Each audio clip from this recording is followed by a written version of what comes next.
Thank you, moderator. Good morning, good evening, and good afternoon. On behalf of the Global Governance Institution and our co-organizer, Center for New Inclusive Asia, a warm welcome to both old and new friends for being part of this online event. I'm retired Captain Andy TIAN, the founder and the president of the Global Governance Institution, an independent think tank based here in Beijing, China. As the hot war part of the Russian-Ukraine conflict is still going on, it is more than timely to hold this meeting, which will focus on the accompanying cognitive warfare as an invisible part of the conflicts.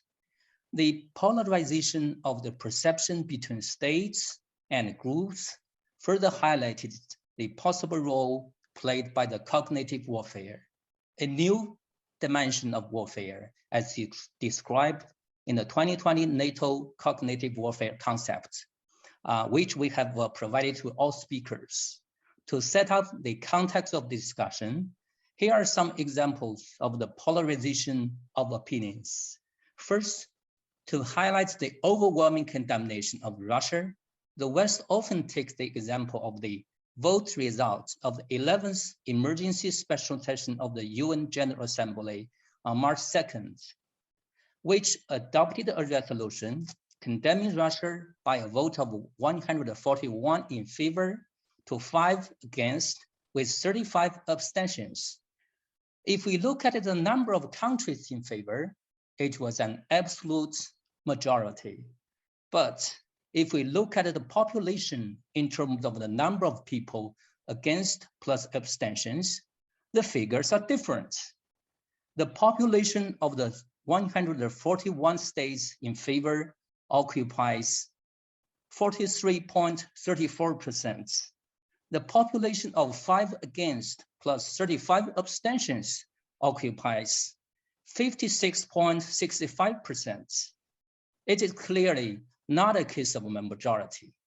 The voices of the 56.65% of the world population should also be valued, and the reasons why they do not vote in favor need to be explored. Second, regarding the rule-based international order, the rules should be those which are equal and universal. There should be no exceptionalism.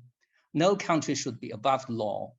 However, the facts show that there is clearly exceptionalism in a so-called rule-based international order. Those who are criticizing Russia for violating the rules of international law are violating those same rules themselves. For example, on the issue concerning the violation of the international rule on the use of force, the United States and NATO claim that Russia-Ukraine conflict is the first ever aggressive war occurred on European soil after the Second World War. Then people may ask, how about the cause of a war? As far as wars of aggression are concerned, what about the wars in Iraq, Syria, and Afghanistan? And in terms of international human rights law, the property being an inviolable and a sacred right, the freedom of expression and press, the fight against racial discrimination, and the value of art goes beyond borders and forms a common heritage of mankind, can all be considered as the basic human rights guaranteed by the International Human Rights Charter. Those are what I learned in my class when I did my LLM in the UK university. However, the implementation of Western sanctions has involved directly seizing of personal properties, closing of many media and private social accounts.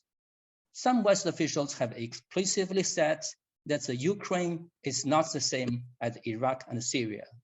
And even Tchaikovsky and other artworks by Russian artists have been affected. The warm pictures of Ukraine refugees being welcomed by the EU families cast a sharp contrast with the heart-wrenching picture of a Syrian refugee boy drawn on the Turkish beach. People may ask, how should those deviations from international rules and different treatment be explained?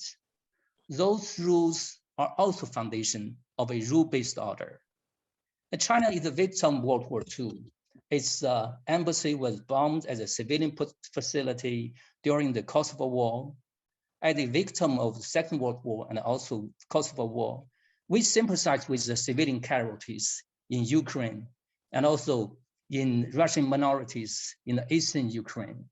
We are fully compassionate for the victims of war, but I think that 56.65% of the world population that did not vote in favor also need to hear an explanation for the questions raised above.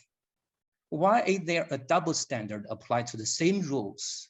Why are the wars in Iraq, Afghanistan, and Kosovo are not called invasion, and war crimes therein not prosecuted? One cannot simply perpetuate the accusation of whataboutism to cover up the American exceptionalism or Western exceptionalism.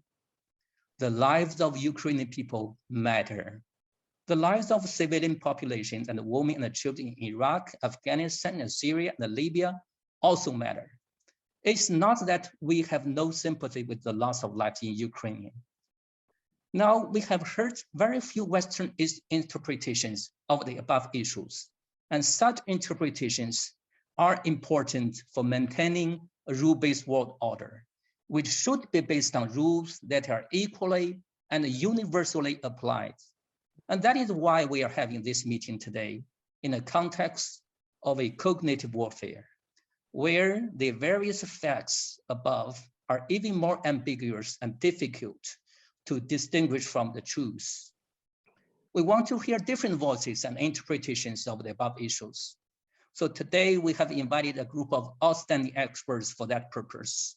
We do not expect their discussion to reach any consensus, yet we can hear voices of both sides and be able to identify all those problems in the scenario to explain the current situation in Ukraine.